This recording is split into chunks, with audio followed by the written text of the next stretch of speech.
What's up, guys? It's Toad back with you for Saturday. Better Off Dead, April 26th. We're on a nice run here, man. 8 straight winning days now on the show. Basically erasing a horrific March, as I think we're going to close with a winning April here, which would be 3 out of 4 winning months this year. But March was so bad that I'm like right around even for the year right now. I think I'm slightly up now with this huge recent run.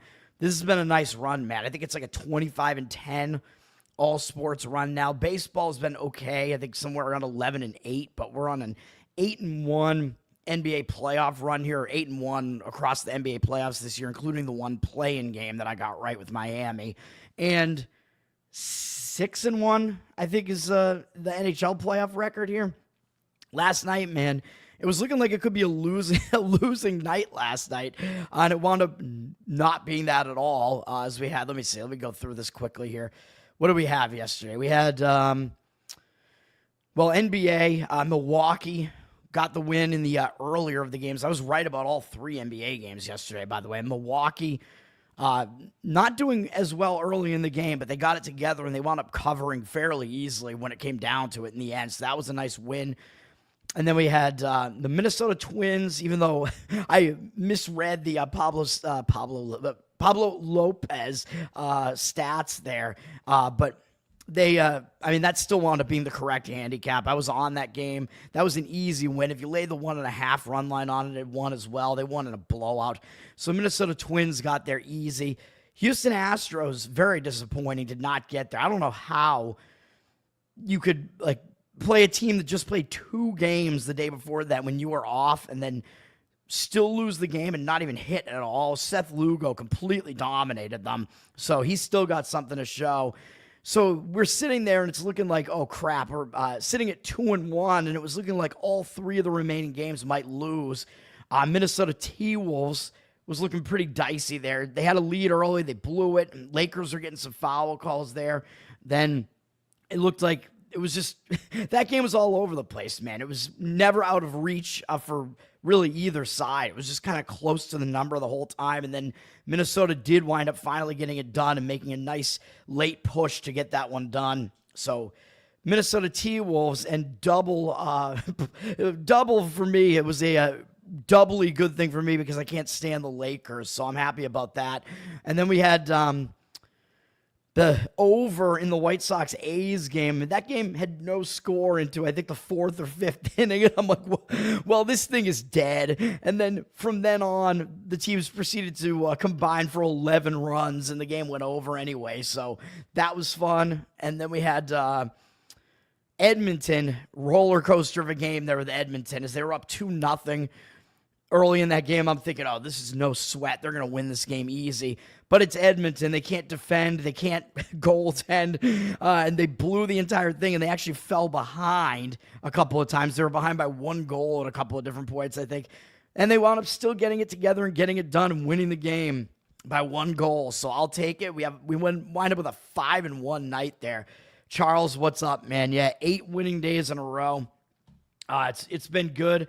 I want to keep it up, but like a run like this cannot continue. Like, it's unsustainable, but I'm going to try.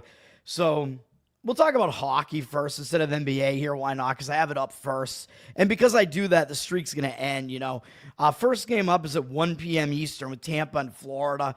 Florida down from -145 to -143. 61% of tickets, 75% of the cash coming in on Florida. Now, this series, neither team is playing far away from home, but Florida won both games on the road so far, so they're up 2-0 in the series and now returning home. However, if you buy into the zigzag theory, which is a pretty solid theory, which is that the team that lost in the previous game, at the very least, especially if they lost in a crazy kind of outlier situation, they're going to be the team to adjust. They're going to make adjustments that show up in the next game and play better.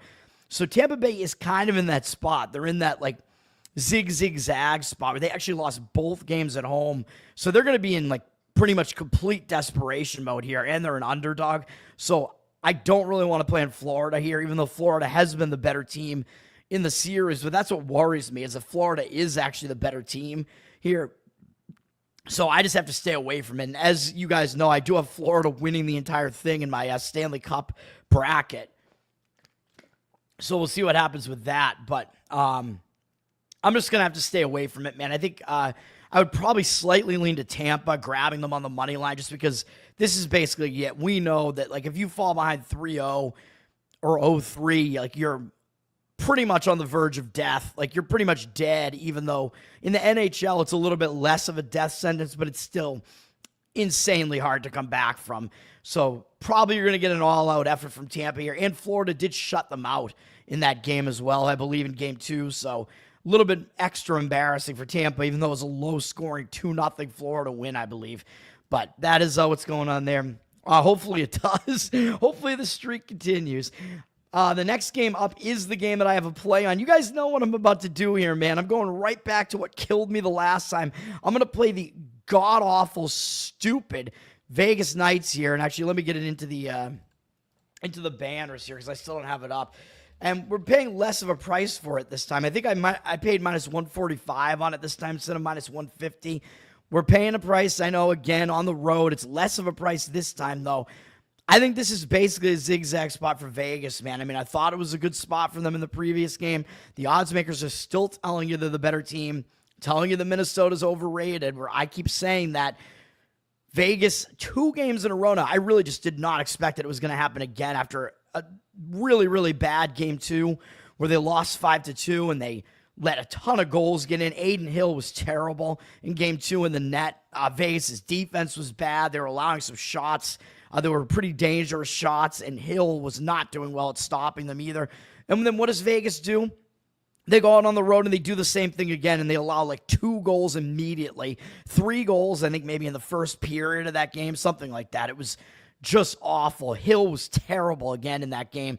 I think they're going to have to do something, man. They might even switch goaltenders. Who knows what they're going to do. But again, I think this is a spot, even though I lost on the last one, and that was the only loss that I've had in the NHL playoffs so far. I believe I'm 6-1. The only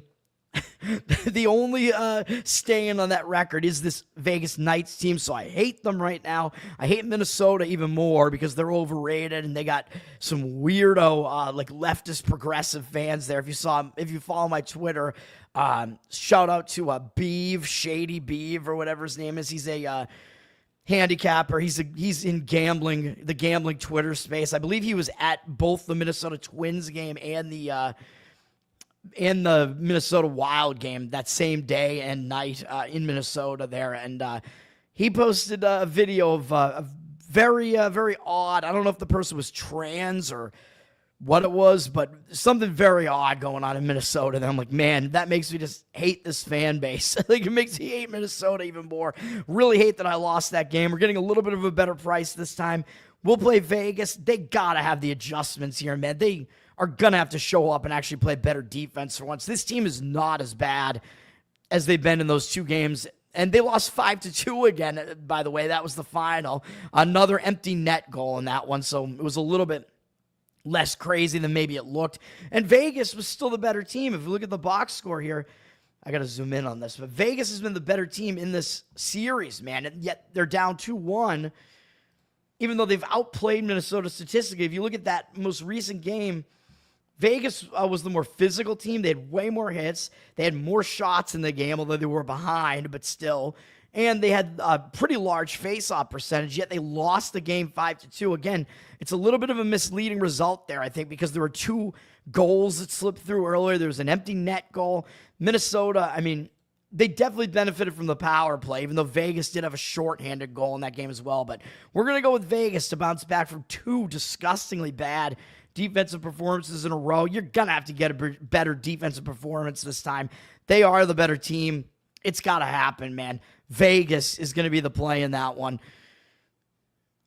Far left and a sports fan. Well, yeah, I mean, in the NHL, a lot of these fans have these like pride nights. A lot of these teams have like pride nights and crap. Now, yeah, I'm going to grab them by the money line. Vegas. And hopefully they're not pussies this time. Yeah, I don't know, man. And hockey is like the most, like out of the main 4 sports, hockey is the most manly out of them as well. So I don't know. Toronto and Ottawa, This is an interesting handicap. Ottawa's sitting at a small home favorite here. They're down 0-3 in the series, man. 51% of tickets are on Ottawa. 56% of the cash, though, on Toronto. So the money seems like it's coming in on the Toronto side a little bit. Vegas, by the way, they're public, 68% of tickets, so I don't love that, but 81% of the cash, so I do think they have the cash percentage in that game. Toronto and Ottawa, again, this is a very difficult handicap because Ottawa, they're down 0-3 and they're at home here, man. And this is a big Ontario rivalry, so I think Ottawa's still going to show up. Even though they're down 0-3, I don't think they're going to be like a dead team coming out of this. I think they're going to show up again here, but they showed up in their last game and they pushed it into overtime. And I think maybe 2 of these games might have gone into overtime. Let me see. Is that true? Yeah, the last 2 games went into overtime. So that's the question is, does Ottawa really have anything left here after pushing Toronto to overtime twice? They played really well in the series in those last 2 games. It's just, I don't know if they have anything left in the tank after this, man. So that's the problem I would have with backing Ottawa here, even though this is going to be probably their final gasp for them. But you could argue that previous game was their final gasp because they were so close to winning it. But in hockey, a little bit different. The 0-3 team tends to come out with a little bit more fire in hockey than in the NBA because teams have come back from 0-3 before, and because hockey is just a closer game, and it's just a more brutal sport. And the teams, I mean, this is Canadian hockey as well, so you know the fan base up there is going to be a little bit crazy as well, even though Toronto has a huge fan base, and they're going to travel to that game as well. But that is a really tough handicap, man. I can see reasons to play both teams in that game, so I am staying away. And then Dallas at Colorado. Dallas was able to take the last 2 games of the series so far, and this is starting to look like last season where Colorado won the first game of the series, and then they proceeded to lose the series, I think, in 6 games. And hopefully for their sake, that's not going to happen. Hopefully for my bracket's sake, because I have Colorado in the final in my bracket. But Colorado, man, they're being lined as the better team, somewhat substantially so, and they lost the last game, but Colorado was the better team in that game statistically, man. They lost 2-1 in overtime. So all of these games have been close. So you could pretty much argue Colorado's been the better team. I was on them in game 1, and they won game 1 in easy fashion, although that game was a little bit closer than the final score looked. And then both these other 2 games are actually pretty close, I think. Colorado lost at home, then they went on the road and lost again. But you can see in the statistics here, the game was not very lopsided. And in fact, Colorado had more hits, so they were the more physical team, and they won the face-off percentage, despite losing that game in overtime. This game is actually in Colorado, excuse me. So Colorado won the first game in Dallas. Then they lost in Dallas, which was not really a surprise with Dallas being in the zigzag. I thought Colorado would bounce back in game 3 back at home, and they did not. So now Dallas is going to be used to being in high elevation here in Colorado, which is kind of Colorado's major edge, is that they're in elevation here, but they are there again today. I think it is a bounce back spot for them after that loss. They got to win a home game here. They cannot lose both games at home here in this series, so I do lean to the Avs in this game. You're paying a big price, up from minus 175 to minus 178, 80% of tickets, 93% of the cash. A lot of hockey fans are drunk, man, especially in Boston. Boston, you get all the large, bearded, drunk men. It's a crazy fan base, man. There are a lot of Bruins fans who aren't as avid fans of the other sports. So the Bruins fan base is like the least fair weather in Boston, in the Boston area. I would say the Patriots fan base is the most fair weather. And then probably the Red Sox, because you get the pink hats as local radio sports show Toucher and Rich, although they've had a falling out, so now it's Toucher and Hardy. But Toucher and Rich, they make fun of the pink hats, which are the dumb women that don't know anything about sports that just go to the game like just for the vibe and the atmosphere, and they tend to wear pink hats. So this is a nice side note here, I know. They make fun of them because they're not like real sports fans, and they tend to go to Red Sox games more than other games, more than other sporting events, because it's outside. You know, it's a day at the park. It's the summer when the chicks like to come out. And what Toucher and Rich would do is they had their like kind of like bitch boy, this guy Adolfo, who was their man on the street guy. He was this large, overweight, like very kind of soft, like Latino gentleman, and he would be out there conducting interviews on the street, and after Red Sox games, he'd do Ask a Pink Hat, where he'd find women that he thought were like the dumbest looking women who attended the game. It looked like they don't know anything about sports. And he'd ask them like very basic questions about the Red Sox, and they wouldn't get any of them right. Like they might get like one question right out of like several. It was a fun segment, man. And then what they would do is they would have a caller call in, and the caller had to guess whether the Pink Hat was going to get, like, they'd tell the caller what the next question was going to be, and the caller would have to guess if they're going to get that one right or not. Yeah. Oh, fuck the Patriots, man. I mean, I don't know if you're not in New England, right? Because I think outside of New England, everybody hates the Patriots. I mean, I hate the Patriots. I don't think anybody, they became like the Yankees, or yeah, I don't think anybody liked them outside of New England. Yeah, Toucher and Rich, they had some good segments there, man.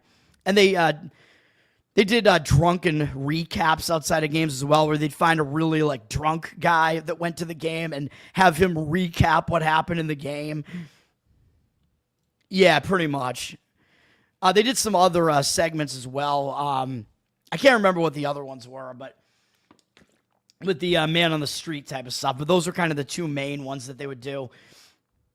And I would say, yeah, the Celtics would be the next most fair weather. There's a huge gap there with the Bruins being the least fair weather. But anyway, I like Colorado in that game. I think it is a good spot for them to get that game done.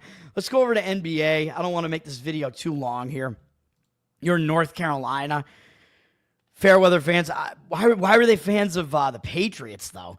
I mean, the Patriots beat Carolina in the Super Bowl when I was in college, which was in the early 2000s. So you'd think they would be pissed about that, right? I don't know. I don't really get it. I don't really see people in Carolina liking the Patriots. Unless it's a bunch of like New England. There might be New England transplants, though. That's the one thing. Like the New Englanders, yeah, that's bullshit. Like attaching yourself to attaching yourself to a team that's really like despicable just because they win. Fuck that. Anyway, pregame is fucking up here, so I got to reload the page. Let me do that. Get over to the NBA here. But I will say that it could be New England transplants. Yeah, because that's the one thing. The snowbirds, the people, although they usually go to Florida, but there are some all down like in the southern part of the United States where they don't want to deal with the snow anymore, and they move to like the Carolinas, Georgia, and especially Florida. All right. Or at least they're there like just during the winter. All right, we got 4 NBA games here. The NBA starts at 1 p.m. as well with Cavs and the Heat. This is a series that's 2-0 Cavs, and this is shifting over to Miami. So you know what I've been preaching here and what I always preach with these NBA playoff series, the zig-zag spot. A team that's down 0-2, coming back home. They usually put in their best effort in Game 3. And this is that's what we saw yesterday with both Milwaukee, which I was on, and Orlando, which I stayed off of. They both got there. Unfortunately for the Boston Celtics, the Celtics had a better chance to get that game, I think, and didn't do it. But this game reminds me of the Celtics Magic game yesterday, man, where you have a team that's the way better team, won both games at home, and now they're going south on the road. Game 3, you're probably going to get the biggest game, the biggest effort from that team that's down 0-2 here, because this is going to be like their last gasp. And then if they lose this game, kind of a precursor to what I'm going to say about the Thunder game here. You get that last gasp, and then they're kind of just done for that next game. So I think the Heat are going to show up in this game. But the books, they're on to it, man. And this line is way, way short, as the Cavs were like a 12.5 point favorite at home, and now they're down from 6 to 5.5 with juice. 70% of tickets, 78% of the cash coming into the Cavs. I still would lean to the Heat in this game, though, because, again, they're a home underdog here. They're up against it here. Cavs can kind of start coasting at this point, although they don't want the series to go that long. But this might be the game where you get the best effort out of the Heat and the least effort out of the Cavs here after 2 easy wins. And it's also similar to the Celtics series because the Heat actually didn't cover in Game 1, and I was on the Cavs in that one, so I won that game. And they did cover but lost in Game 2, and that is exactly what the Magic did as well, which is why I had a little bit of hesitation because the Heat got blown out in both games. I might actually gravitate to the Heat a little bit more, kind of like the Grizzlies in Game 3. They really had a big effort, although they just couldn't sustain it, which I'll talk about in a second. But the Heat also play defense, and they have a very good coach, and they are pretty experienced. So the Heat do have some edges here, man, and they probably have a little bit more of a pedigree there in this team, even though they don't have Butler anymore, than the Magic. Magic, a younger team there, really. And the Heat have the better coach with Spoelstra, so the Heat might be a little bit of a better option than the Magic were last night, even though the Magic did win. So I do lean to taking the points with the Heat still. I don't quite want to do it because the line is short. And if you like the Heat, you probably would agree with the under as well, because the Heat are going to try to slow the game down and play defense. Total is dropped from 215 to 213, basically. The other thing to keep an eye on is that Garland for the Cavs has a toe injury, so I don't know whether he's going to play or not. If they're up 2-0, they might actually decide to rest him in this game, as these teams that are just massive favorites actually still do a little bit of load management, as you're kind of seeing the Celtics do, even though Tatum did play last night after getting injured in the game that I was at in Game 1. So something to keep an eye on if Garland plays or not. I mean, he is a key player for the Cavs, so if he's out, that will be impacting the line, although I can't tell if this line is factoring in Garland or if it's just moved that much because the books are really trying to correct for the zigzag now. Thunder Grizzlies, again, just like I was alluding to, I think this is over. This is a 3-0 series. No team has ever come back from down 0-3. The Celtics almost did it against the Heat, which I think if a team is going to do it, it really should have been that year, man. With the Celtics, they were the better team in the series. They were the favorite in that series, a pretty substantial favorite in that series.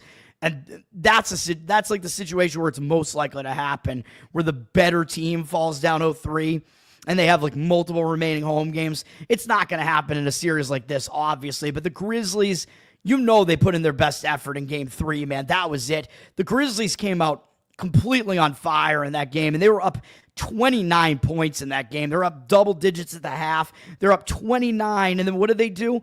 They went and they lost the game completely, and they almost didn't even cover. They still covered, but they lost by 6. So after a performance like that, I think you're going to get nothing out of the Grizzlies in this game. I think it's over. I think that was their last gasp. I mean, they put in a really, really good performance there. It's done. And I said after that game, they put in such a big effort in that game and still fell short. And the Thunder know that they didn't play well. So the Thunder are going to try to show up and play better here. So it's like a refocus spot for the Thunder where they kind of got shocked there and almost lost that game. Grizzlies put in that massive, massive effort only to still be let down and not get the game when they probably should have had that game. They were still winning by double digits with like 6 minutes left, I think. Just a horrible, horrible heartbreak for the Grizzlies. The problem that I have with this, because I was looking to lay the Thunder, man. I wanted to lay the price of the Thunder. I was like, all right, if it's about 10, 11 points, I'm going to lay the points of the Thunder. Problem is, it's up to 15 with juice now. Part of that is because the books know that if a team does like what the Grizzlies just did and now they're down 0-3, this is the NBA. They actually tend to not even show up anymore. And the series is over, so the books know that. But the line is also adjusted because Ja Morant is now out, so he is not going to play in this game. He is the best player on the Grizzlies, so now their star player is out, and you know that's going to impact the line. So now, unfortunately, I think the line is overcorrected too much, up to 15, so I can't do it, man. It's a good spot to play the Thunder. You might want to find other ways to play the Thunder, but I just can't do it here, man. I can't lay 15. You could look to maybe play the Thunder, like team total over, but then that gets into a situation where if it's a blowout and they just call the dogs off and the game starts getting really slow towards the end of the game, you don't want that either. And the money has come in on the under in this game, probably for that reason, because if it's a blowout, you're probably going to see, like OKC will just call off the dogs probably. And then that also means they'll be a little bit less likely to cover a huge number like this because they don't give a shit about covering a huge number. They just want to get in, get the win, be done with this thing. 79% of tickets, 81% of the cash coming in on the Thunder. I mean, I do still lean to the Thunder. I do think they're going to win this game in a blowout, but I just think that the line is just way, way, way too high now, so I can't do it. They're definitely done. Next up, we got Nuggets Clippers. This one, I have conflicting thoughts about this game. I had the Clippers in Game 3. That was the only side that I played in this series. And my only loss in the NBA playoffs was the total in this series. The over in Game 2 didn't get there with no points scored in the final minute of that game. This is this is a spot now where I think you probably have to look the Nuggets way here, but the market does not agree with it. Clippers a little bit up from 6 to 6.5, which they were 5.5 in the previous game. So the line is actually adjusted a little bit on the Clippers, maybe kind of because they looked really good in the last game. But I think that would be a reason to maybe look towards a zigzag here and think that the Nuggets are going to be the team that has the adjustments to make here, because this is a close series. I mean, this is a competitive series. Each of the first two games was a really close game, although they were both in Denver. So you could still argue that, well, that was because the games were in Denver and the Clippers are actually the significantly better team here. I picked the Clippers to win the series in my bracket. I agree they're the better team. They've been the better team in the series, and they did have a big lead early in game 1, too, which is another reason why I took them in game 3, because I thought they were the better team. So I actually hesitate to zigzag this and fade the Clippers here, with 59% of the cash coming in on the Clippers, 57% of the tickets on the Nuggets. So the public was on the Nuggets in the last game, and it looks like they still are, even though the Clippers won by about 30 in game 3. The public still, I think, likes Jokic. They think the Nuggets, they're a named team. I think this number is a little bit too high.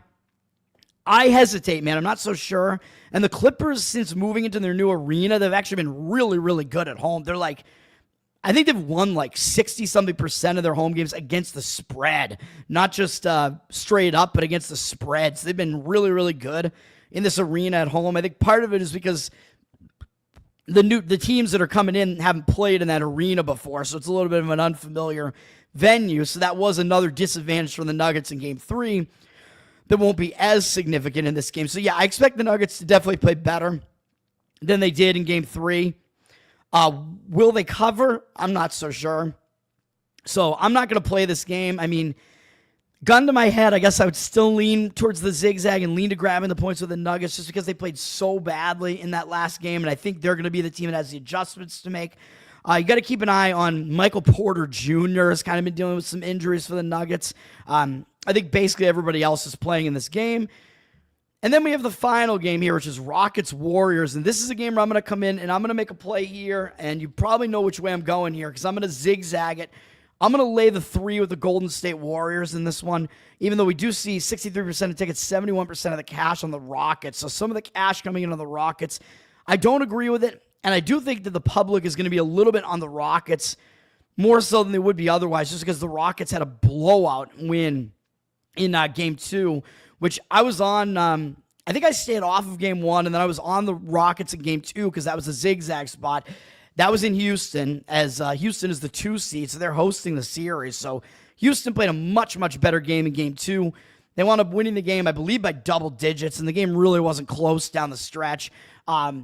So that was a game where the Rockets got it done, but there were some things going on in that game. Houston definitely outplayed the Warriors in that game. Warriors didn't have a great shooting performance in that game, although statistically the game wasn't really that lopsided. So I'm not really playing on that. I am playing on the fact that this is a zigzag. I think the Warriors are going to be the team that does have the adjustments to make here. I think they're going to be a little bit pissed. Coming into this series, they were aligned as the better team, and now you're getting a really cheap price on it, which I'll talk about in a minute, because usually if they're the better team, you're going to see them laying 5.5 points at home in a situation like this. And there is a reason why they're not, which is an injury situation that I'm going to talk about in a minute. But that makes me like the Warriors more in this game. So I'll get to that in a second. But we're going to the West Coast here, man. So the Rockets, being a Central Time team, having to go to the West Coast, not really the easiest spot, although the Rockets did win the last time they played here, which was in April, actually, earlier this month, towards the end of the regular season. And the Rockets, at that point, I think didn't have as much to play for as the Warriors did. Both teams did have all their starters in that game, though. So you could look at that game and think, well, looking at that game, that means the Rockets can go in and do it again. And certainly, yeah, they can. They could go in there and beat the Warriors again. This Rockets team is good, but they're still the less experienced team. They're not used to playing in a playoff series like this and traveling and having to go to the West Coast in an environment like this. Even though, yes, they did win at Golden State that last time in early April. But if you look at the box score of that game, the one thing that stands out the most in that game is that Curry made 1 field goal in that entire game. He had 3 points in the entire game. So that is not going to happen again. So that was one part of the reason why the Rockets won that game. They still didn't win that game by that much, I don't think. I think they won by somewhere around 10. Maybe it was a little bit less than that. But Curry had just a complete outlier, bad performance in that game, and that's not going to happen again. And I mean, this is the Warriors, man. They have the playoff pedigree. So the same reason I liked them in game 1, I also like them again in this game. I like them to bounce back. They're more used to this than the Rockets are. They're at home this time. So I think the Warriors are the right play here. And I think the public is going to be a little bit off of the Warriors here for another reason, which is why we're getting a shorter line in this game. And that's that Jimmy Butler is injured. Butler, because he actually injured his ass in either the first or second quarter, which a lot of people are saying, well, that's why Houston won that game. I don't think that's the reason why Houston won that game. Houston really dominated that game, but at least on the scoreboard, they had a big lead the entire game. One thing that Houston does have an advantage is they do have a rebounding advantage. That is one thing that they are good at. But with Butler potentially being out in this game, that's going to affect the line. He's actually questionable, so it's not even definitive that he's not playing in this game. Of course, if he does play, then this line's just going to move up a little bit on Golden State. It'll probably go up to 4.5 if Butler is actually announced that he's in.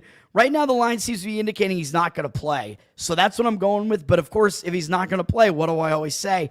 That's the injured player theory spot, man, where the Warriors, they're already coming off a really bad game where you're probably going to get a more focused effort. But they're going to be extra focused if they know one of their star players, Butler, is out here.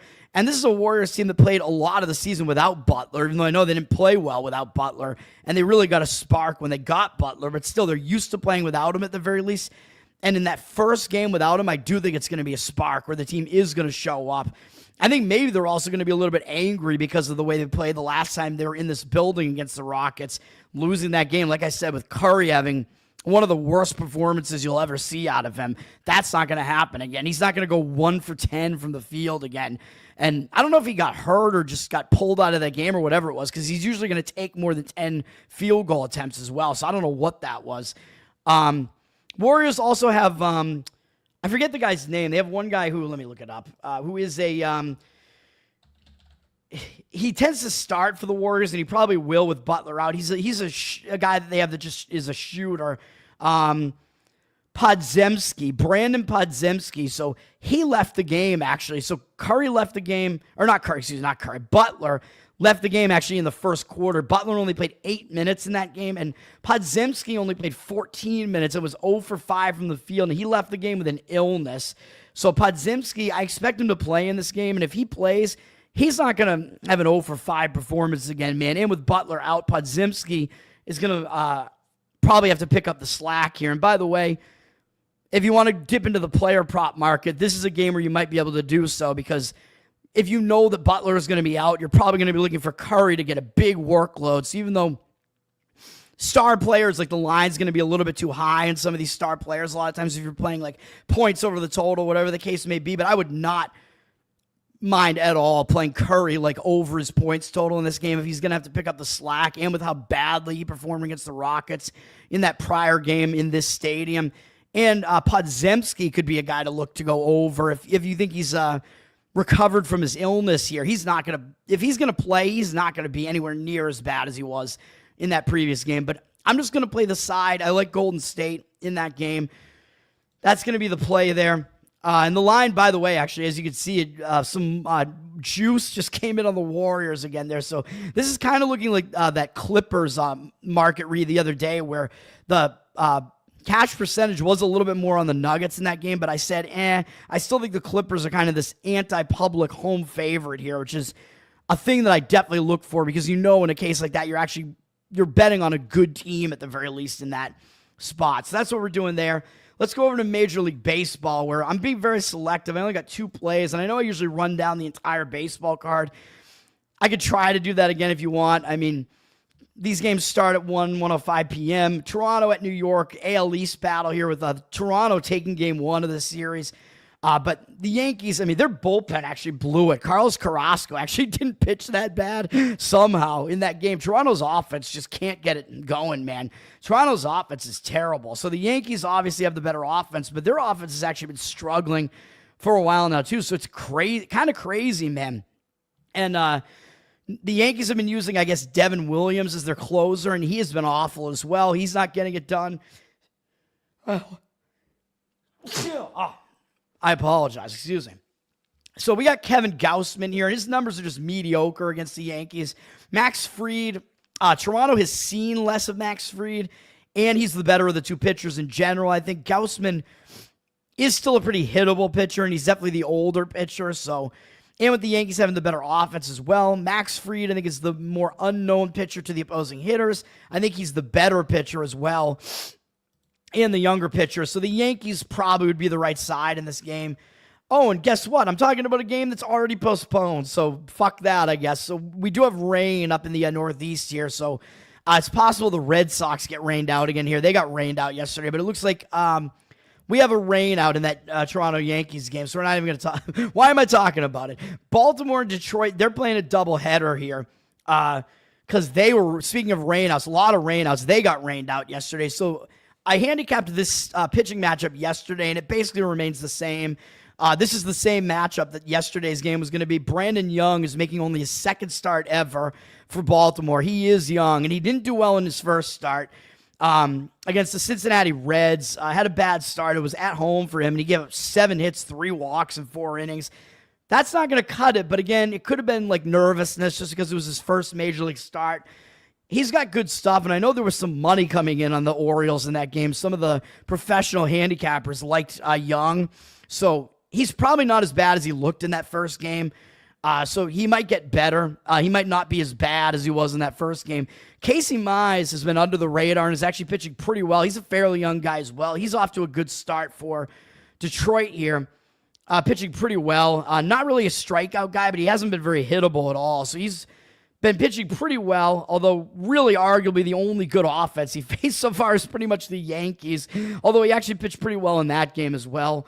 Up against Baltimore, he's held him to a 208 average, although a little bit of a high 755 OPS, but it's a small sample size of 24. So tough call on this game. This game really relies on what you think about Brandon Young. That's the whole thing. He's really a wild card in this game.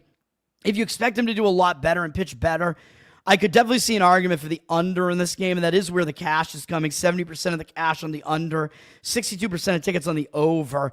And with both teams not having played yesterday, you know that could mean that the offenses might come out a little bit cold, and it does mean that you have rested bullpens, even though Baltimore's bullpen sucks. Detroit's bullpen isn't that bad.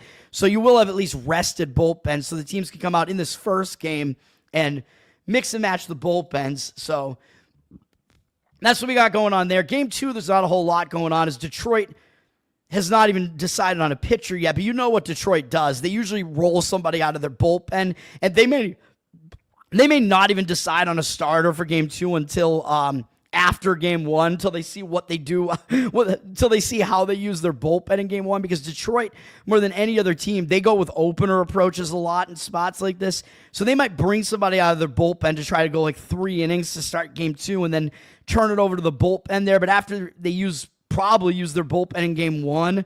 That could get a little bit dicey with Detroit in Game 2 there if they're having to use more of a already kind of used bullpen there. Although, again, they're coming into this day with a rested bullpen, so maybe it won't be that bad. And Charlie Morton for Baltimore, he's got good numbers in his career against Detroit, but he has been unbelievably bad this season. I think this might be it, man. He might retire. I mean, he is not only not getting it done, but he's getting absolutely shelled. I mean, his ERA is over 10. His whip is over 2. He's facing teams that he typically does well against and still getting hammered. So Morton, yeah, I mean, his days, I think, are probably numbered at this point. So this game, I mean, if Detroit uses a lot of their bullpen in the first game, I could see looking at an over in this game. The problem is Baltimore's offense really just has not gotten it going. So that's what's going on in that series. Boston, Cleveland, we got a doubleheader here because that got rained out yesterday. The first Game 1 here, starting pitching matchup is the same that I talked about yesterday with Houck against Lively. Both these pitchers have good numbers against these opposing lineups as well. So that's an argument for an under in this game. The problem is really both these guys, I think, are still question marks, especially Houck. I mean, he's been awful this season with an ERA over 7, 1.66 whip. He pitched better in his last game, but it was against the White Sox, who are a really, really bad offense. So is he going to continue to be okay? I don't know. I mean, I guess debatably none of his other starts are really that bad. It was really just this one start against Tampa that was horrific, and he was an all-star last year. He pitched well in the first half. So probably he's not going to continue to be as bad as this at the very least. Does have good numbers against Cleveland, so it is a decent matchup for him. And then Ben Lively also has good numbers against the Red Sox. His whip is a little bit higher than I would like, which is similar to last year, indicating that his ERA should probably be a little bit higher. But he's at least been, I would say, at least more than serviceable, and that he comes in, pretty much gives you 5 innings or maybe a little bit more in pretty much every start and doesn't allow that many runs. So he's a guy that comes out and keeps you in the game at the very least. So I do see arguments for an under in that first game. Do I really want to do it, though, with both pitchers potentially? Both pitchers could potentially get shelled as well. So no, I don't want to take that risk. So I will stay away from that game. I don't even see where is it on the board. I'm looking at NL there. It should be in the AL, right? Oh, no, it's down in the write-in games where for some reason it's game 2 with the Baltimore-Detroit series and game 1 for Boston-Cleveland is down here. I don't know how the books arrange these, but the money is coming in on the under here. It's dropped from 8.5 down to 8, so the market is agreeing with me with that under lean there. 58% of tickets on the over and 74% of the cash on the under. So, yeah, I mean, I do agree with the under there. Break it all down, yes. Thank you, sir. Bequest me, yes. Okay, Anaheim and Minnesota. I mean, Minnesota got that blowout win yesterday. Simeon Woods Richardson, a little bit more of a dice roll here for them than Pablo Lopez was. Pablo Lopez, definitely a good starter, even though I made that mistake, and his numbers actually aren't that good historically against Anaheim. But he was coming off the DL, man. You usually get a better performance out of a pitcher off the DL, and that is what we got there. This is Kikuchi against Simeon Woods Richardson here. Kikuchi has been pretty decent from Anaheim so far this season. Again, his whip, just like with Ben Lively, is a little bit high. He is putting too many men on base. That's kind of the problem here. 14 walks is way too many walks. But he has been hard to hit. I mean, he throws some weird breaking stuff that's hard for hitters to figure out. And he's done okay against Minnesota. 258 average, 668 OPS. So that's not that bad. Simeon Woods Richardson actually has good numbers against Anaheim as well. And Anaheim's offense is really starting to struggle. Woods Richardson had a good season last year. His numbers this year not nearly as good. 4.74 ERA, 1.63 whip is really bad, indicating his ERA should probably be higher. Against Anaheim, he's done well, though. Only 8 at-bats worth, so a lot of their hitters haven't even seen him before. 125 average against and 550 OPS, so it could be a good matchup for Woods Richardson because it's not the greatest lineup that he's facing here. They haven't done well against him in a short sample size, and the rest of their guys haven't even faced him before. So I could see some arguments that Woods Richardson will do well here. I could see arguments for an under in that game as well. Both offenses aren't very good, and that total has dropped a little bit from 8.5 juice to the under to 8. 59% of tickets is 73% of cash on the over, though. And it looks like we do see the cash percentage a bit on the Minnesota side in that game as well. Although Minnesota won easily yesterday, so it could be a spot where Anaheim might be in a little bit of a bounce back spot after such an ugly game yesterday. But Minnesota, I mean, their record is hideous as well, which is part of the reason I liked Minnesota yesterday, because they're actually probably the better team, and their record doesn't show it at all. So I like when that happens, when you have the team that's actually the better team and the record is actually way worse, so the public thinks that they're not the better team and they're like a small favorite. I do like playing games like that. Not a small favorite yesterday. They're a big favorite, but they still got that one done. The pitching matchup was way better yesterday for it, though. Milwaukee, St. Louis. If I played this game, it would be St. Louis money line probably on the first 5 innings in this game. Problem is you got to look at bullpen usage, man. And St. Louis used a lot of their bullpen yesterday. They used kind of their high leverage bullpen arms yesterday to finish off the game yesterday. They had to bring in their best relievers to get the save yesterday. So St. Louis won yesterday. But this starting pitching matchup is just, I think it's totally lopsided. And I think the ERAs are a little bit misleading with Quinn Priester for the Brewers. 1.93 ERA, but his ERA should be way higher given he has a 1.43 whip. So he's skating on thin ice, man. He's walked 9 guys in 14 innings. That's not good. You can't keep doing that and not allowing runs, man. And he's only gone at most 5 innings in every outing. Starting to get a little bit worse. He's trending in the wrong direction, having his most walks and most runs allowed in that game against San Francisco. So I don't think he's good. I mean, looking at his numbers, like when he was on Pittsburgh last, he was coming out of the bullpen a lot. He was on Boston for one appearance, and he actually pitched well in that game, but that was whatever. One game, who cares? His stats otherwise in his career when he was making starts for Pittsburgh, he was not good. So I don't think Priester is any good. St. Louis hasn't seen him before, so maybe he has a little bit of an edge in that way that these hitters haven't seen him before, but he's not a guy that has good stuff and comes out there and blows you away. He's not good. Sonny Gray, on the other hand, is very good and has a .86 whip this year, which is excellent, even though he's not a very tall guy, and he's 35 years old now, but he has had a good career. He's been a good pitcher. He's pitching well this year, and he's pitching more than well with a 29-4 strikeout walk ratio and only 21 hits allowed in 29 innings. So he is not putting men on base, not giving up a lot of runs. Had that one iffy start against Anaheim where he still actually only allowed 5 hits, 9-0 strikeout walk ratio in that one. So even in that game, he got a little bit unlucky. So Gray has been getting it done, man. He's the way better of these two starting pitchers. So I would take the bullpens out of the equation because you don't know what you're going to get at. You don't know what you're going to get from St. Louis having their bullpen used a little bit more yesterday. But then again, Milwaukee's bullpen is atrocious. One of the worst bullpens in baseball.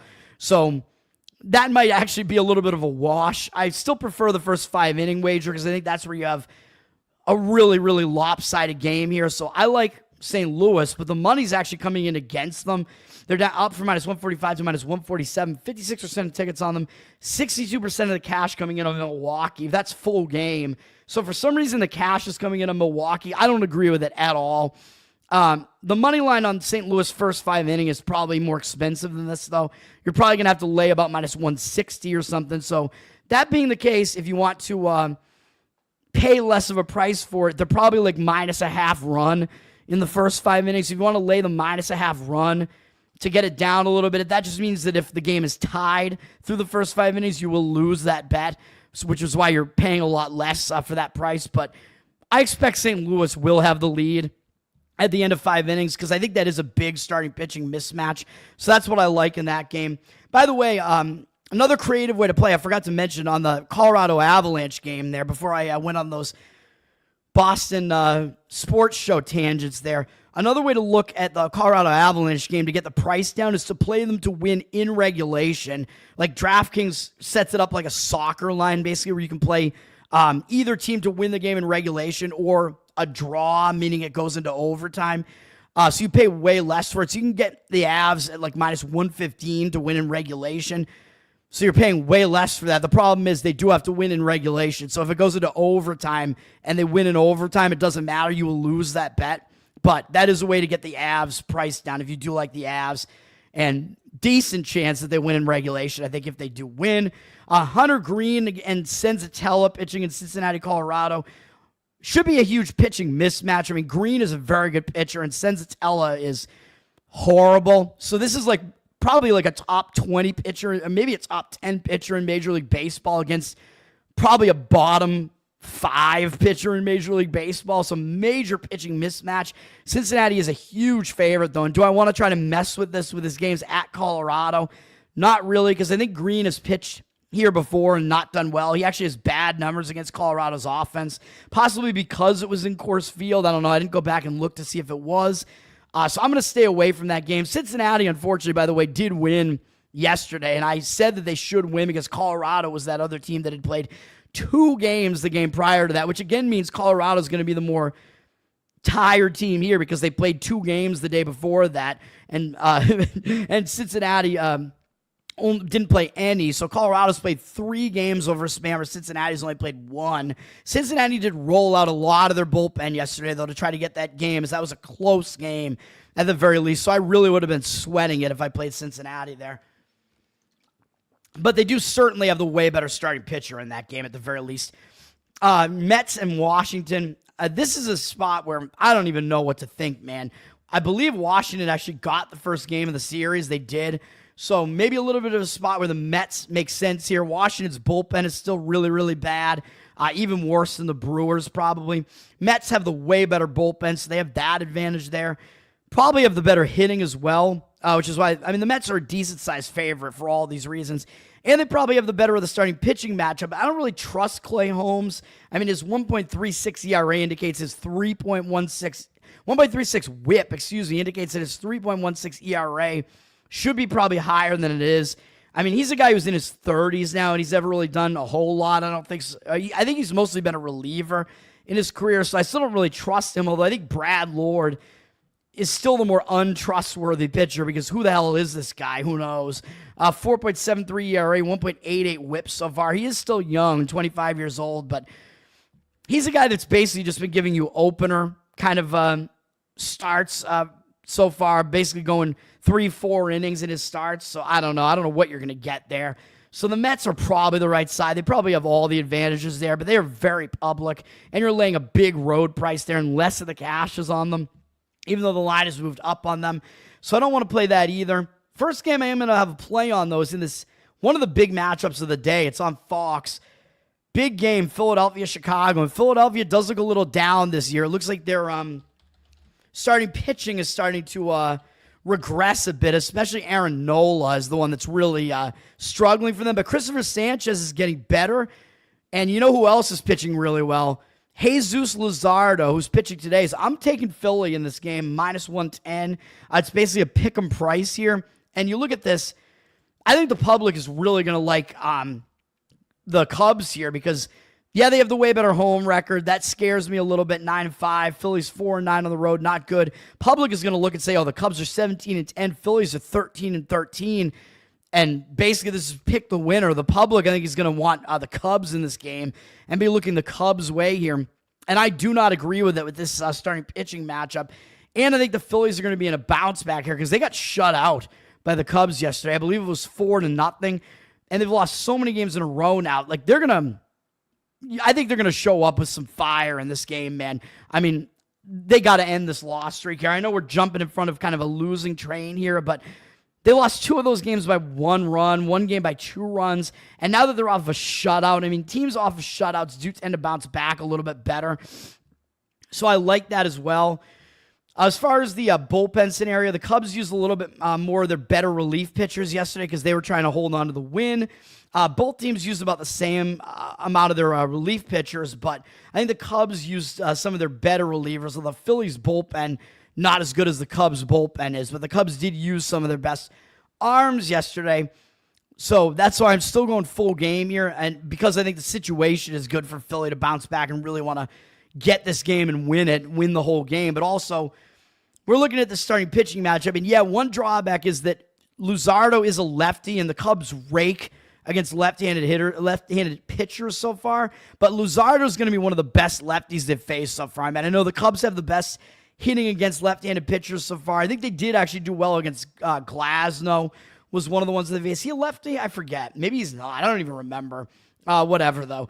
I think they only scored like 2 runs off him, though. So I'm expecting Luzardo to do well here. And I think what also counteracts the fact that he is a lefty, and in general the Cubs do well against lefties, is that Luzardo has been good against the Cubs and 66 at-bats in his career. Yeah, 9 walks is a little bit high, but 6 of them are Swanson, and 8 of them are 2 people, him and Happ. So that maybe some intentional walks going on there. I don't know. So that doesn't look as bad as it looks on the surface. He's held him to a 152 average and 511 OPS and a pretty big sample size. So Luzardo has done well in his career against the Cubs. And Luzardo, he's just a really good pitcher overall, man. I was saying when he was on Miami, he's got really good stuff. And I think people are going to start to know what his name is. But look at his stats this year. 36-7 strikeout walk ratio and only 26 hits allowed in 30 1/3 innings.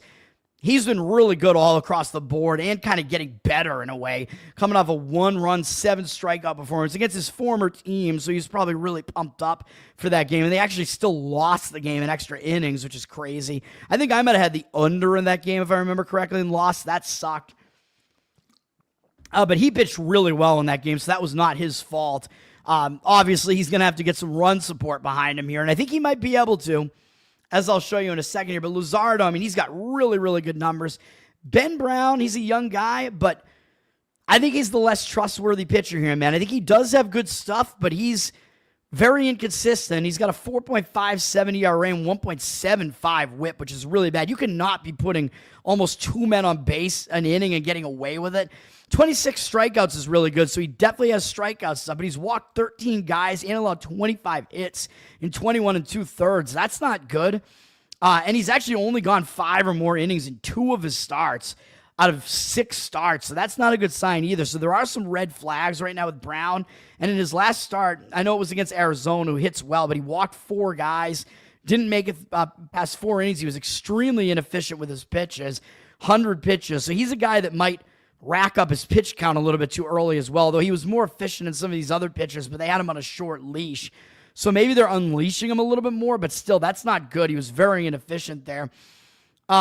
Phillies have never faced him before, so he does have a little bit of an edge there, in that the Phillies have never seen him before, so he might have a little bit of an edge early on against the Phillies just because they haven't seen him before. But I think Luzardo is the much more proven pitcher here, man. He is an excellent, excellent pitcher. Ben Brown is kind of all over the place, so I will take Philadelphia. And the money, I think, is agreeing with me on this one.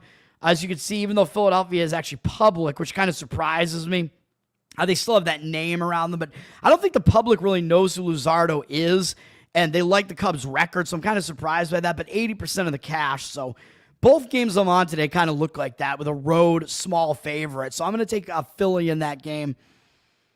Juan Soto, yeah, I mean, they paid a ton of money for him. He's good, but you're right, I don't think he's that good, and yeah, I mean, he probably wasn't worth the price tag with the Yankees either. Texas and San Francisco, you got Tyler Mahle against Robbie Ray. Mahle has been really good so far this season. Probably too good based on who he is. I mean, he's 30 years old, and all of a sudden he's got a .68 ERA, .83 whip.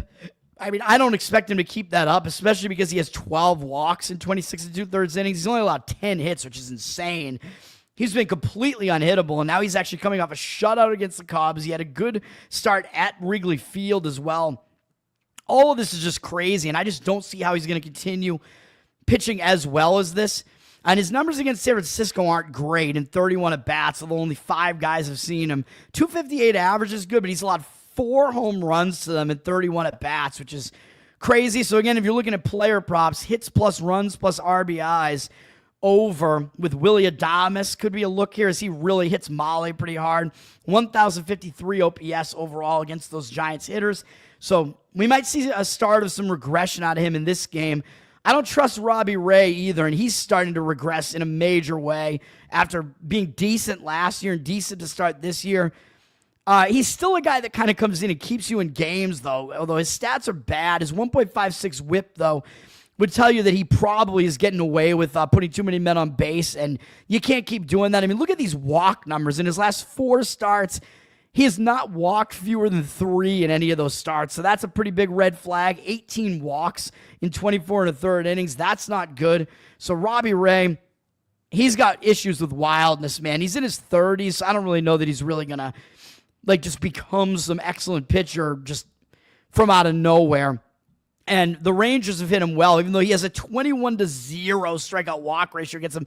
That makes no sense. I just got done saying how many guys he walks, and he's never walked anybody against the Rangers in 62 at-bats. That is kind of an unbelievable stat, but even given that, he still has bad numbers against them with a 290 average allowed, 855 OPS. So I would look over in that game. I think both starters are actually not trustworthy. They both don't have good numbers against the opposing hitters. The money has actually come in on San Francisco, which I don't really agree with. Total has gone up slightly, even though it looks like more of the cash is on the under. It looks like the public is kind of on the under here, like looking at these guys' ERAs. But I think both guys might be due for some regression. So over might be worth a look in that game, especially with the total being fairly low in that game. Although, like I usually say, when a total is low, it's usually low for a reason. But I don't think so in that game. White Sox A's, I mean, I don't know what to think about this. Jonathan Cannon, Jeffrey Springs. Your guess is as good as mine, man. They're both inconsistent pitchers. I don't even know if this game is worth really talking about. I mean, maybe over is worth a look again in that one after yesterday. The bullpens got rocked in that game yesterday. Neither team pitches very well. Neither starter is very very intimidating. So, I mean, I don't know. It's in that Sacramento ballpark where balls just fly out of the yard. So over might make sense. Total looks like it's dropped a little bit slightly, but the cash percentage is on the over. And the A's are a huge favorite there. So the White Sox are just that bad. I forgot to talk about the second game between Boston and Cleveland. I lean to the under in this game. I know it's Walker Buehler, and I've been saying Buehler has not shown me anything, but now I'm going to start to disagree with that. I think he has kind of shown that he is kind of bouncing back here. 1.19 whip is actually good and indicative that his 4.23 ERA should probably be a little bit better than it is.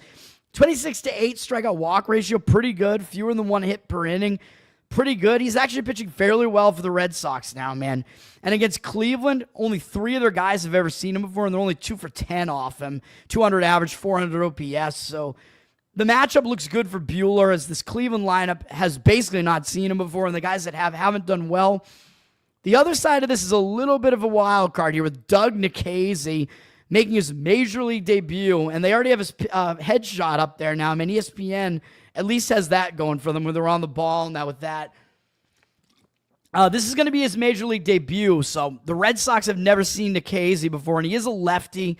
Red Sox typically in recent years have not done well against lefties, but they're actually like the 9th best offense against lefties this year, so in both OPS and batting average, even though the batting average is still not that good.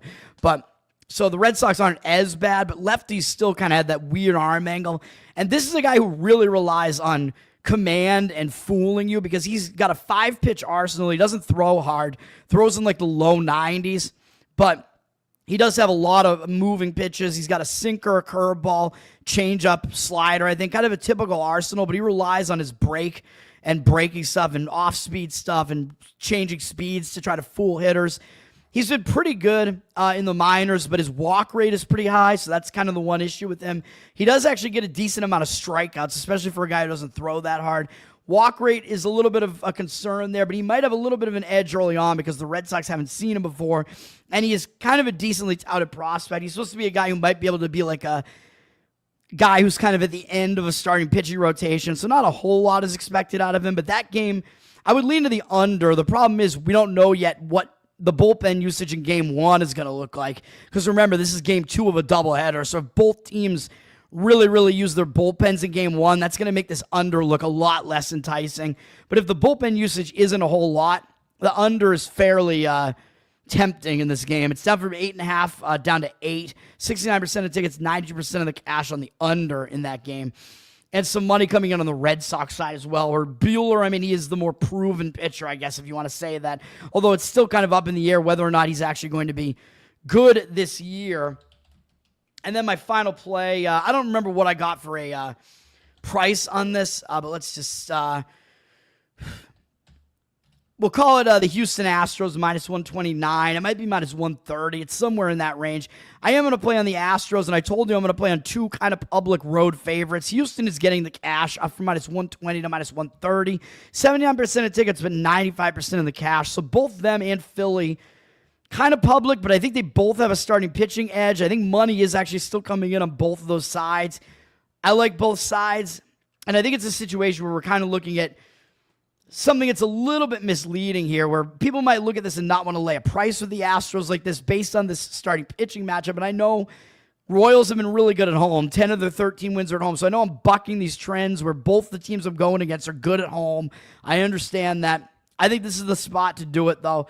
Astros, I know they're below 500 on the road, but people are going to look at this and say, oh, Framber Valdez, 4.50 ERA, 1.36 whip, that's not good. I agree, it isn't good.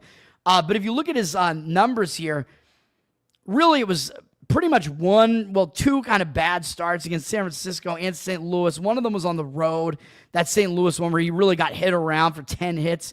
Other than that, I mean, he had some wildness issues against San Francisco, but that wasn't that bad a start. He's still a decent pitcher, man. I think he's still better than what these numbers would indicate so far. And against Kansas City, who is not a very good offense, he's got dominant numbers against Kansas City in 86 at-bats. He's held him to a 163 average and 517 OPS, so it's not a lot It's pretty rare that you see a team that has that many at-bats against a starting pitcher and numbers that are that bad offensively. So Valdez dominates this Kansas City lineup. So I think what we're looking at here is a misleading starting pitching matchup based on their ERAs, because people are going to look at this and think, oh, Michael Wacha, he has a slightly better ERA. Let's go with him, right? Slightly better whip as well, 1.31. I trust Wacha less, though, even though I know he's a guy that never really has a really horrible outing, or usually he doesn't. I don't want to say never. Hopefully he does here, no offense to him. He's a guy that's just a serviceable pitcher, a veteran pitcher. I mean, he can use his command and his pitching intelligence to really limit offenses when his stuff isn't even really that good anymore. 20 to 10 strikeout walk ratio is not good, though. 10 walks in 26 innings isn't very good, but he has limited the damage. He's limited the hits against him. He hasn't allowed more than 4 earned runs in any start, but he never goes more, he hasn't gone more than 5 2/3 in any start so far this season. So he's gone less than 6 innings in every start so far. He's been fairly inefficient with his pitches, getting around the 90 pitch count in every game, which seems like it's about what they let him do. And that's where they pull him. But then against the Astros, I know not all of their hitters have seen him before. In a 24 at-bat sample size, I know it's a small sample size, but they have 3 home runs off him, 2 walks compared to 5 hits, a 417 average, and 1,361 OPS. So I think we have a big pitching mismatch here, actually, with Valdez dominant numbers against Kansas City, Wacha pretty awful numbers against Houston, although it is a smaller sample size, so you can take more away from the Valdez sample size. I think the other thing that we have here is I think Houston, even though their offense has been struggling a bit this season, I think it's still better than Kansas City's. Kansas City, not a very good offense. And I think Kansas City, their bullpen is in the worst situation because they've played 3 games, just like I said with what was the other team? With Colorado. Last 2 days, Kansas City's played 3 games, and Houston has only played 1. And I know Kansas City got me yesterday because Seth Lugo basically single-handedly ruined my bet yesterday. Houston could not hit him at all. He did really well yesterday, but I think this is a little bit of a different situation now. Kansas City is going to continue to be more tired. I'm still pretty surprised that Houston didn't even score. That was that game. They lost 2-0. So again, I know I'm jumping in front of a train where Kansas City has won a bunch of games in a row, but a lot of them were at home against Colorado. I mean, come on. Colorado's one of the worst teams in baseball, so I'm not going to take that much away from that. Kansas City, again, I am surprised that yesterday they had to play one more game, having played 2 the previous game. They still won. Yeah, I know they saved most of their bullpen, but still, they played 2 games the day before that, so it's not like their bullpen is totally rested here. Houston didn't use that many of their relievers either, so I think it's a bit of a wash. And again, like I said, Houston, just like Philadelphia, they're both coming off getting shut out by this team in the previous games. That's the other thing that I like about these bounce-back spots for these teams, man. A team gets shut out, and then they get to face that team again. You're going to get a better effort out of them the next time out. So I like Houston in that game. There's a reason why they're laying a price like that on the road. Atlanta and Arizona, Grant Holmes is starting to pitch really well. I don't know if you want to call him the mullet, but the guy who basically looks like the return of Rod Beck.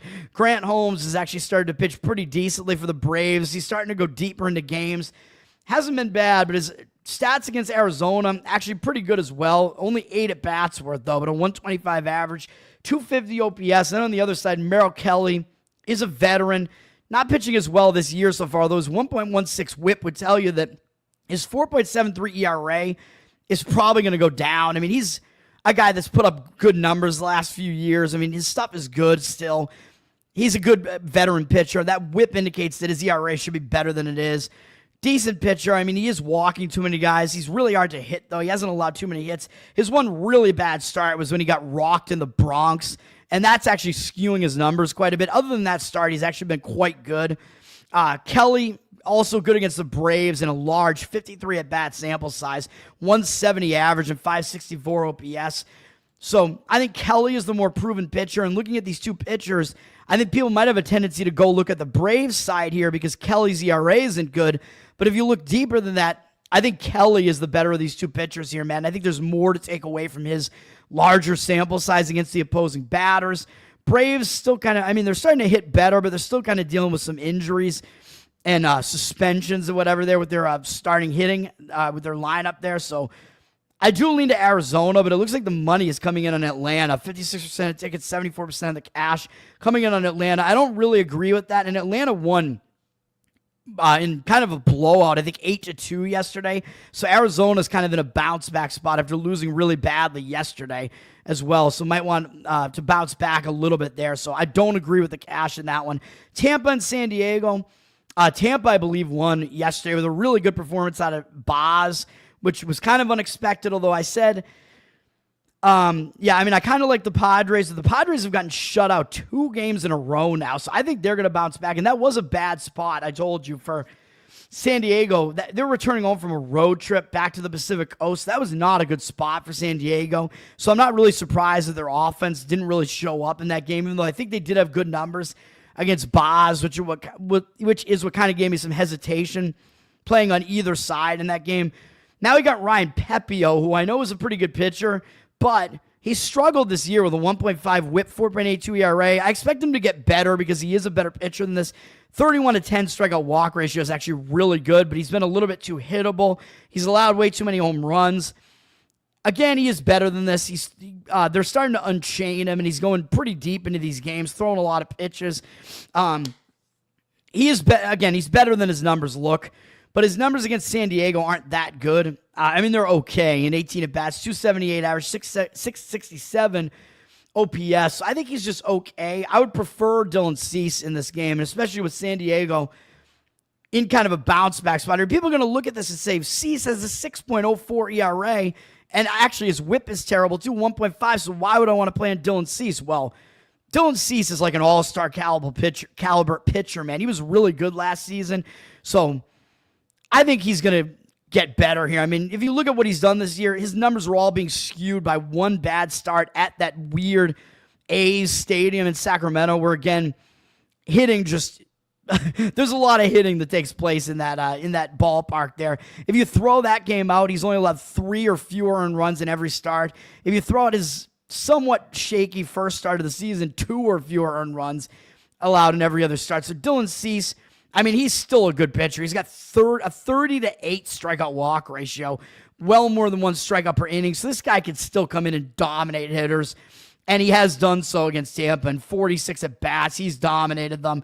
Even though he's walked 8 of them, 6 walks to Diaz. So I'm not as concerned by that either, although Brandon Lowe has actually hit him pretty well. But a 174 average, 579 OPS. So player prop alert on Brandon Lowe if you do like that. 1 home run off him, 4 for 10. 5 strikeouts, though. But 174 average, 579 OPS off of Dylan Cease. So I think Cease does have the upper hand. And I think San Diego is going to be a little bit angrier. And when a team returns home from a road trip and they have a bad game in that first game, they tend to refocus and do a lot better in that next game. So I like San Diego for that reason as well. But the money is disagreeing with me. 89% of tickets and only 73% of the cash on Cease, down from minus 145 to minus 136. So I don't like that. The market is totally disagreeing with me on that, and I don't really see it. And the other reason that I think Pepio could be the guy to fade out of the 2 starters here is that San Diego is familiar with him because he was on the Dodgers. So he has pitched in this division before, although that does mean that he is familiar with the stadium. It is a good pitching stadium. So I wouldn't necessarily disagree with an under in this game either, and the money is agreeing with the under, with 68% of tickets on the over, 94% of the cash on the under. Again, I think both of these starting pitchers are way better than their ERAs look so far, than their numbers look, so I don't disagree with the under here either. It's flipped from 7 juice to the over to 7 juice to the under. But I like San Diego probably a little bit more than I like the under, because I do think Pepio could potentially give it up a little bit here. Pittsburgh, I was wrong about Pittsburgh yesterday. The Dodgers couldn't even score. Obviously Paul Skeens is a really good pitcher, so that's not that shocking, but I think it is shocking that the Dodgers didn't score any runs in that game at all, and that Yamamoto actually didn't pitch that well against this awful offense of Pittsburgh that has never seen it before. So I do like the Dodgers to bounce back here. Mitch Keller has been terrible against the Dodgers. His numbers aren't great this year, but the Dodgers really kind of have his number in 87 at-bats, 16 walks to 23 strikeouts. That's crazy. 5 home runs allowed, 287 average, 892 OPS. So Keller has been really bad against the Dodgers. Sasaki is, the young Japanese pitcher that the Dodgers brought over. But I don't know if we can quite trust him yet. I don't know if we could quite trust him. I don't know if we can quite quust him yet. No, I don't know if we can quite trust this guy yet. He again, just like Yamamoto, the Pirates have never faced him before, so I don't know why Yamamoto didn't have the edge last night against the hitters in that game. He didn't do well because usually when you have a starting pitcher, especially one as good as Yamamoto, they will usually do really well against a weak lineup like this, especially a weak lineup that has not seen them before. But now we got a Pittsburgh lineup that's never seen Sasaki before, so they're not going to know what to expect out of him. But I think we got to wait until he settles down a little bit. I know he hasn't allowed many runs in like any of his starts, but he's had some short starts. He's starting to ramp it up a little bit, going 5 and then 6 innings. He is starting to pitch a little bit better. He's getting used to the majors. He still has 16 strikeouts and 16 walks, though. So he hasn't allowed a lot of hits, which is good. But his walk numbers are still up there, so he's got to figure out how to alleviate those control issues, which I do think eventually he's going to figure it out. And it is certainly possible he comes out and has a good performance in this one against a bad Pittsburgh lineup. And Pittsburgh now coming off that high of shutting out the Dodgers in LA last night. I think it's a good spot for the Dodgers here, but you're laying a massive price, obviously, because it is the Dodgers. If you want to really try to take the shot on it and lay the 1.5 run line with them at I think you still have to lay minus 120 on that. But I think that might be the way to play this game if you're going to play it, because I do think they have all the advantages in this game. The situational bounce back spot, probably the starting pitching edge. They have the better offense and the better bullpen. And Pittsburgh had to use, I think, some of their better relievers yesterday to finish off that game in a close game. So take from all of that what you will. And LA, by the way, laying the run line with them. I know I don't like laying the run line. I'll do it on occasion with the home team because if they're winning, they don't get the final at bat in the bottom of the 9th. But if you think it's that much of a mismatch, I mean, the Dodgers still could get it done without needing that extra at bat in the 9th inning. And the Dodgers were able to do that a lot last year. I think I misspoke at one point on the show. The Dodgers did actually cover that 1.5 run line quite a bit. It was like the Dodgers had 2 outcomes last year. It was either they won by 2 or more runs or they lost outright. They didn't win by 1 run a lot. And then finally Miami at Seattle in the latest game tonight. You got Connor Gillespie, who has not been very good so far this season. He's a young guy from Miami. He might start turning it around. Maybe pitching in a pitcher's ballpark here against Seattle will help his numbers a little bit. And Seattle has never seen him before, so at least he has that going for him. A 21-8 strikeout walk ratio is actually not that bad either. So he's just got to get these hits under control. Really, he had 1 bad game against Arizona. And other than that, he's actually been fairly decent. So I do think he has decent stuff. So I think his numbers don't really indicate what he is. I think he's better than his numbers look. I think Luis Castillo also is for the Mariners. 4.44 ERA, 1.59 whip is terrible. Indicates that his ERA should be worse. And I know his walk number's kind of high. 12 walks, 30 hits allowed, 23 strikeouts. He can still come out and strike guys out. He's got to get the walk issues under control, man. But his worst start was at Great American Ballpark, which is a really difficult environment for a pitcher, so I won't take away that much from it. He's back at home now, and most of the Marlins hitters have never seen him before, even though Sanchez is 3 for 9 off him. So Sanchez has hit him well, but the rest of the lineup has never seen him before. It's a pitcher-friendly park. It's 2 offenses that aren't very good. They're both unfamiliar with starting pitchers that both could have decent stuff. You know what I'm about to say. Under would be the lean in this game. Total has dropped a little bit. Under 7.5, I think you'd still get there. It's still juiced to the over, actually. So you might still be able to get an under 8 in this game. 90% of tickets, 89% of the cash on the over. Public percentage on the over. I like the under in that one. But anyway, my plays are being selective here. Hockey, Vegas, minus 145. They better stop fucking around, man. Stop fucking me. Get it done for me. Vegas, minus 145. Money line. Golden State Warriors, minus 3. I'm being real selective here, man. All sides today. Philadelphia in baseball and Houston in baseball. Both moneyline road favorites. That's going to do it. Tower Gang Toad on Twitter. Patreon.com/Tower Gang. What if he takes the day off? What? Boston, I will tell you, man. Mayor Wu, the communist mayor of Boston, I think she basically got installed as mayor because I don't know anybody that voted for this woman. And when she appears at sporting events, she gets massively booed. It's like the Mr. Burns thing. Are they saying boo, Smithers? No, they're saying boo Earns. No, they're saying woo, not boo. No, but she's getting booed. People hate this woman. She's terrible. She's destroying the city, harboring criminals. She's a communist. Fuck her. She's just allowing crime to run rampant.